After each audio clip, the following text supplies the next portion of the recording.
Couple things to note that won't be here in person today. We have our Women's Basketball Media Day today starting at 1:30. That's a time change. We originally said 1. We've moved it back just a little bit. Men's basketball will go at 2 for their Media Day on Wednesday. And then wrestling will move over to the West Gym for 3 o'clock start for their day. Also, Paulson won't be able to be here today, but the cross-country championships for MVC are on Friday, so just take note of that. But first up, we have football. Matthew Cook was honored for his special team performance for the win over number 6 South Dakota State. Panthers have yet another top 5 opponent this week with Southern Illinois. Fans are urged to wear black. It's a blackout game for us, and our little Panthers will have some activities on the concourse. So first up, we have Coach Farley.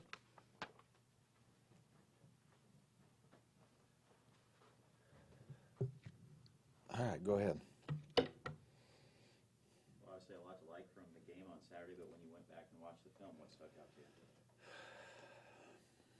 Probably the thing that stood out the most was special teams. I thought our special teams really were ramped up from previous weeks. Probably it was our best special teams performance, and we're all going to look back at what Cook did as far as the kicks, which were tremendous. But what I saw was the punt return that we got better field position on. I saw our punt coverage and some of the things that happened in our kickoff and kickoff return. So I thought as a total package in the field position game, I felt our special teams improved. And then just offense and defense, I think speaks for itself that it was consistent. It was the play was consistent against a very good opponent, and it had to be a 4-quarter game to be able to win a game like that, and I thought we did that. After a couple games where you had some errors in the special teams game, did you change anything in the lead up to South Dakota State, whether it be personnel or practice-wise? Well, there was differences in practice. Personnel-wise, there wasn't, but there was differences in practice of what we wanted to accomplish and how we emphasized it to the players. I mean, it was a point of emphasis to improve that part of our game, because even when it was good, it wasn't making a difference, and that part of the game has to swing the pendulum when all equality is out there in the field. So that phase of the game, I felt we had to do a better job at, and we emphasized that, and the players took it to heart and really did a good job within the special teams, and yeah, so I was pleased with it. Assess your defensive performance, because they were averaging like 40 points a game, and you held them way under their average. Same with the rushing game for them. Yeah, it was a long week, man. Watching 40 points go up on everybody, it was the running back's really good. Pierre was really good, and I thought the quarterback was very good, and they've always got a good plan. So we really had to do a good job within our plan and our prep, because we knew we didn't. I think the thing is, when we knew we didn't have Spencer Cuvalier and some of the other guys that we weren't going to be able to play with, that was part of the plan too, of how do we make up for that, or how do we make sure we stay sound with what we're doing, missing some guys. When we lost Sapp, that was probably the biggest thing that happened in the football game, and it happened very early in the game, and the question mark was Edwin going in, and Edwin answered it with flying colors. He did a tremendous job of how he played, and he really held us that we could play the defense, and knowing that he was being able to handle the responsibilities within it, because Sapp was a key part of that whole thing, and Edwin was the one that stands out of how he took the role and was a huge factor in the game. Can you explain to us what happened to Spencer last? Was it in the game or was it in practice? No, that was at the South Dakota game. Okay. Spencer's tough. What you guys don't know sometimes, is what people don't know, is these guys are getting hurt during the games, whether it's the North Dakota State game or the South Dakota game, and they're finishing. And when you finish, they leave the field and they don't flinch in the game. But when you get to Sunday, there's some damage done. So Spencer's tough, and he played through that whole thing of the South Dakota game.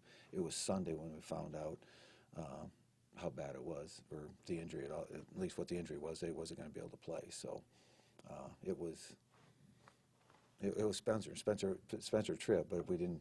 Riley was the one that stood out to me, because Riley took the role. Somebody had to be the communicator, and Riley took the role of the communicator. And then he and Flater played a great game, as did Alfonso Lambert.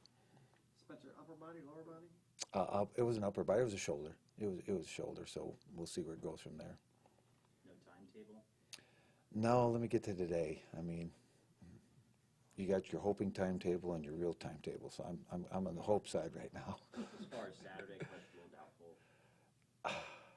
doubtful. For this room, I'd probably say doubtful, hopeful. Where's that put it?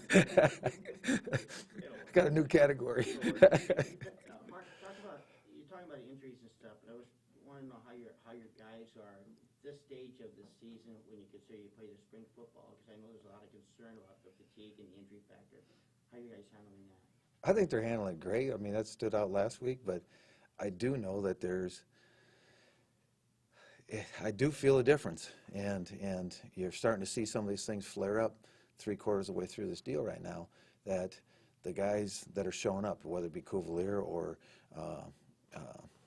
Christian Boyd, Bronte Wells, they were the same ones that got nicked up in the spring and then had a fast recovery to get back on the football field and got back out there, as did Wolf. Wolf was one that got out. So I go back to look at the names that were hurt in the spring and the ones that are starting to flare up right now, and whether that's a coincidence or whether that's a real deal, who knows? But that's part of it. We knew it was part of it, and you just have to deal with it because it's part of the game. And that's where the Edwin Dearman becomes really big, the Riley Van Wy becomes really big, and now that other linebacker, Belkin, becomes really big, because who's the next man in when you start to lose some of those guys? And that's why you're even seeing, heck, look at the pass rush the last 15 plays of the game. We had 4 defensive linemen that were pass rushing 15 reps in a row, and that's hard to do, and then you want to be fresh out there. And then we made some substitutions just to get some fresh legs out there, because that last 10, 15 plays of the game, when it was all pass, no huddle, there's a lot of wear in that. We were at about 60 snaps going into that phase of game. I think we ended up with 80-some, just because of the tempo of the game. So when you speak to that, I speak of depth. I speak of games like that of, all right, now the recovery and get back to this Saturday. It does make a difference because it leans your team up a little bit. And when you lean the team, that's when you get depth problems this time of year. But it also sounds like, too, that when you change things up in the spring, you had to get, as you said, the freshmen, everybody ready to go. That's kind of paying off dividends now, too, right? It's a double-edged sword, because you got Edwin out there making plays, and you know, you go down the list. TK at receiver made a big catch for us, and he was hurt earlier in this year. He got back. So and we're fortunate. Where we became fortunate is when we took, you know, the running backs. I mean, I think Bradrick has paid off coming in here, because he gave us an extra set of legs at receiver, and Dom was hurt in the spring. He got hurt right at the end, but Dom's playing well, and then we picked up Vance as well. So I think that's lightened the load for the running backs, which in turn, we got 3 healthy running backs. So there's a give-take here going on. And I'll even go back to the flip side. Jaden Scott was the one that got hurt in the spring too, and now he's hurt again now. When they missed all that summer training, you may have been hurt, but you missed all that summer training doing recovery. Well, then you couldn't get prepared for half of lifting. 3/4 of lifting is, 1 is strength, but 2 is injury prevention. And when you don't get to do those things, injury prevention will flare up just as much as lack of strength will. So, yeah, it's a double-edged sword, the good and the bad. And that's why you can't look at it that way. You just have to get the next man in. And Edwin was the one, and Edwin was a huge part of that win. Don't know how many tackles he got, but he allowed us to play the defense, and that made all the difference in the world. What do you see from Southern Illinois? Somebody just told me they're the number 3 team in the country. So that's what I see. I see they're finding ways to win, and they're balanced. They're active on defense. They do multiple things on offense. With they put the big back in there to be the wildcat quarterback, and then they'll go back to the other quarterback. And there's a well-rounded team that is finding ways to win games right now. And I think it's coming off last year, that they built off that momentum off last season into this season, and they've carried it through. So they're playing very well. Their quarterback, Nick Baker, he's not a runner, but he is elusive in the pocket. He can kind of move his launch point. Well, what's it like, because pass rush is going to be a huge part of the game. What's it like getting to a guy who you know is not a runner, but maybe isn't going to be where you think he's going to be when you're trying to get to him? He is a runner, but I call him, he's a competitor. And competitors are, they're going to battle till the last snap. So yeah, he will be he'll be a full-time job, because whether you cover everybody and then he's going to compete till that down's over, and that will be our challenge this week. Is similar to last week. Is I thought that quarterback had some skills too, a little bit different than this one, but yeah, it will be another game like last week as far as trying to get ready for a full game, because you got such a balanced football team, but their quarterback is a little bit different than last week, and probably it's that competitive edge he has. Just that to try to extend plays, should you get everybody covered up. What did you think when you saw the Valley scoreboard, whether that was Saturday night or Sunday? It just seems like with everybody having all their guys back, that there's the parity in the league is really something. I tell you what, this super senior deal is a whole nother story as far as talent and what teams are doing right now. So it's a heck of a league. There's no question, man. You go from playing number 6 to number 3, and there's still 2 others up there that are in the top 5 too. So it doesn't matter. We said it in here. It's part of league play right now. Everybody's good, and you have to bring your game every week, and whether it doesn't matter who's hurt. There's no time to talk about the guy that got hurt. Talk about the one that's going to play, because that's the guy that's got to make the play. Anybody else? Thanks.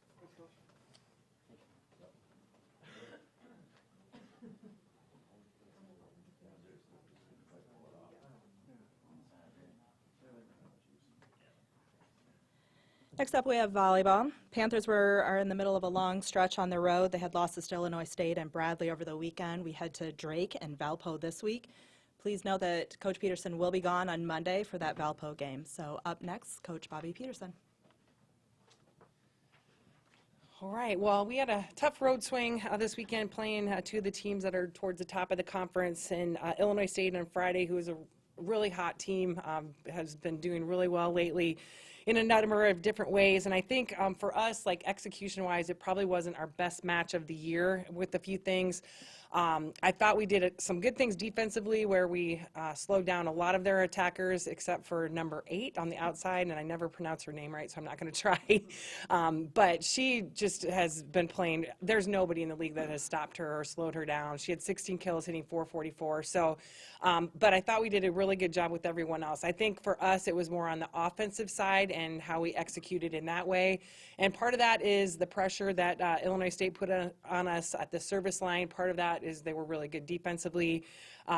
We passed not extremely well, but I think last week I talked about how we were getting a little bit better with out-of-system situations, and I didn't think we were good against Illinois State in that way, but I also thought it fed into what our middles and right sides were doing. I didn't think they were as active and as viable options when they needed to be, so I think it kind of just snowballed into a number of different things. So I think the biggest part, I think Illinois State had 11 blocks in 3 sets, which to me, yes, part of that is our offense and decision making and maybe taking a swing we shouldn't have.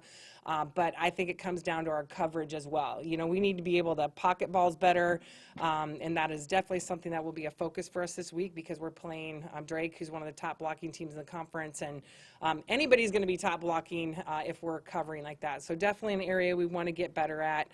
Headed into Bradley, and again, you know, started off a little bit slow, again, offensively, but different.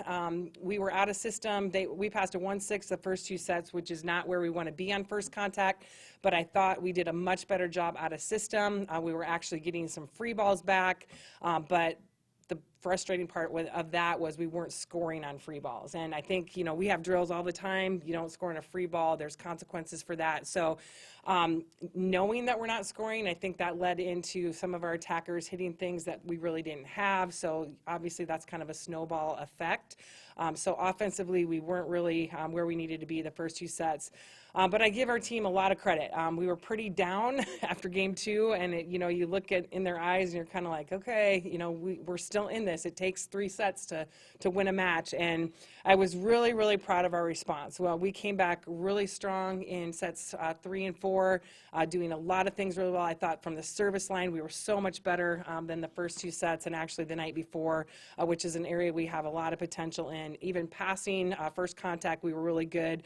So a really good 3rd and 4th set. which put us in a position, obviously, to have a chance to win the match going into that fifth set. And the fifth set, we always talk about, anything can happen. It was very back and forth, and unfortunately, we came up on the short end of that, losing a heartbreaking 15-13 in the fifth set. So I think that the difficult part is there are so many things that we have improved on and are getting better at, but we are definitely not seeing that pan out in the win-loss column. So for us, it's just, keep grinding it out, keep working at it, keep getting a little bit more consistent with some of the things that we're doing better. And I know our kids will continue to do that. I don't think we've had a bad or poor practice, maybe a poor drill here and there, but I've really liked the fight with our kids in practice. And I think this week, we have Drake on Friday, a team that we have the same record right now. We're both fighting to get into the conference tournament. Drake is the only match that we've played in the conference right now that I feel was a match we were never in from start to finish. So I think every other match we've played, we've had our chances, but Drake, for some reason that night, part of it was the execution on their part, but part of it was the lack of execution on our part. So we have another chance to play a really good Drake team that's kind of frustrated at the moment as well on their home court. They're obviously led by Haley Bush, who was a player of the year last year.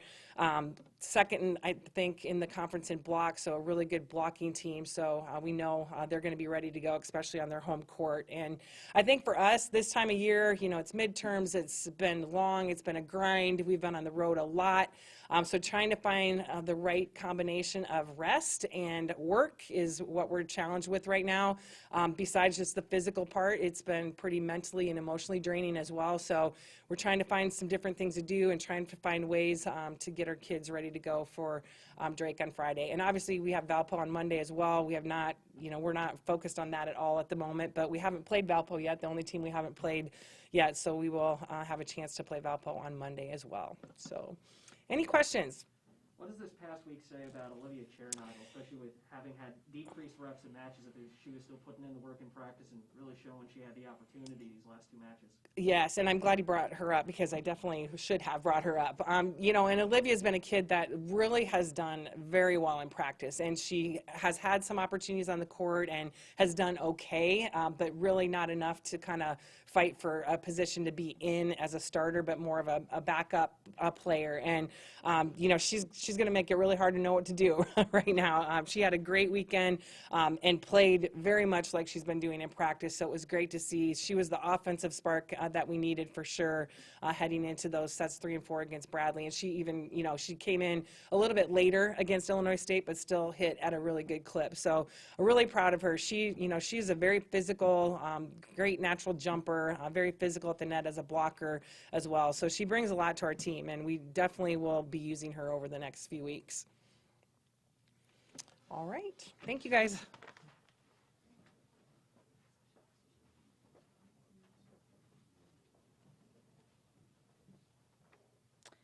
We had a great win for women's soccer, taking down Southern Illinois 3-1 at home. There's one final regular season matchup with Drake this week before they start the MVC tournament on Sunday. So next up, we have Coach Bruce Erickson.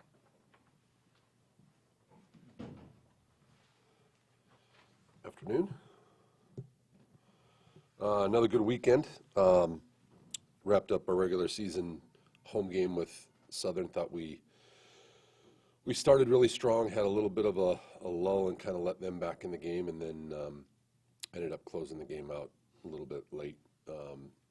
But thought our girls, again, played another really, really good game. I think it's hard playing against a team it's just still in its third year, but just plays so hard. I think they've kept games very close and have been very competitive, and so I think half our battle was understanding that when we beat them a year ago or this past spring, that was just a day we were on, and so we sort of trained the mental side, the attitude side all week about how they were going to come out and give us their best, and they did. So that was good. That was a good challenge, and we've kind of played the last, I guess, 5 games since we started 0-2 as every game was a playoff game, and I think in that stretch we've gone 3-1-1, so we're kind of back in the thick of things. Can host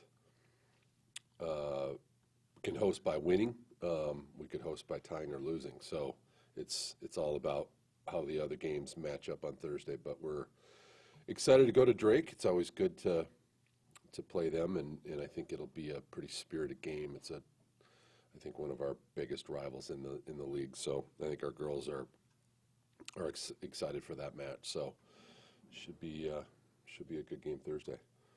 Any questions? What's that scouting report on the Bulldogs, and are they in a position where they could still qualify, or is it just their last one of the season? Yeah, they can. They need a little bit of help. They need to win.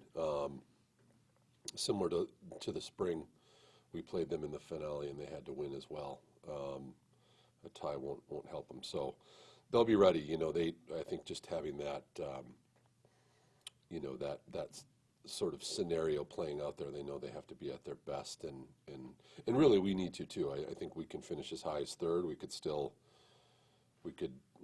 finish as low as 5 and have to go on the road. So I think our girls want to play at home. So winning is the 3 points is the top goal for the week. So, but they're similar in terms of personnel. More young, more underclassmen than upperclassmen. I think they've been in every game. You know, they've knocked off Iowa State. They knocked off a ranked Memphis team earlier in the year. They've had some very good wins. They just, I think, like a lot of teams, including us at times, just had trouble putting the ball in the net. So they've had, I think there's 3 ties in the league so far. So, that's been the difference. I think they get a bounce to go their way. You know, maybe they're in a different position. So we recognize that they're good. I think they've been very difficult, very stingy to score on. So they're not giving up a lot, but they're just not scoring. So hopefully we can get some goals. All right. Thank you.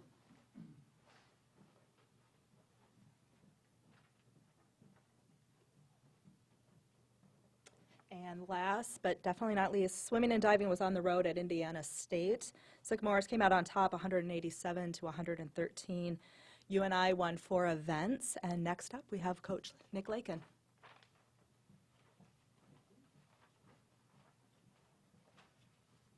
All right, so definitely not the team result that we were looking for, but we knew going in that the first couple of events were going to be really tough, and they're really deep, kind of in the distance events. So we knew we were going to have to weather that, and then we felt like we had the opportunity to kind of go on a run over the next 4 events, and then all of those came down to a touch out, and we got touched out all 4 times. So each one of those a 10-point swing, so that was going to make things difficult from the team aspect, but we were really proud, and this group probably does better than any group we've ever had of kind of taking those and then bouncing back. So we had then Faith ended up winning the 50 free. We got Taylor Hogan back on the boards, and she won the 1 meter a couple weeks removed from busting up her hands pretty good on the board. And then Amber, who had gotten touched out, won the 200 back by 4 seconds. And Hallery Dominic, one of our freshmen, got touched out in the 200 free and came back and won the 500. So we feel like we're getting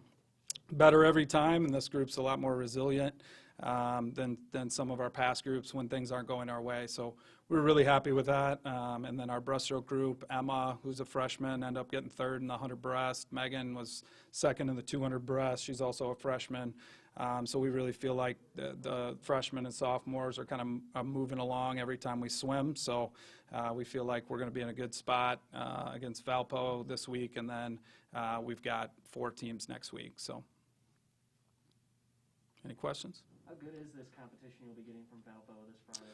Yeah, so they're not probably as deep as Indiana State's probably the deepest team we've seen so far. And Valpo has some good athletes, but maybe not as deep as Iowa or Iowa State or Indiana State. So that'll provide us an opportunity to move some people around, and we're doing some events that typically aren't in a normal dual meet schedule. So we're excited to see that especially out of the 13 freshmen that haven't got to race those events yet.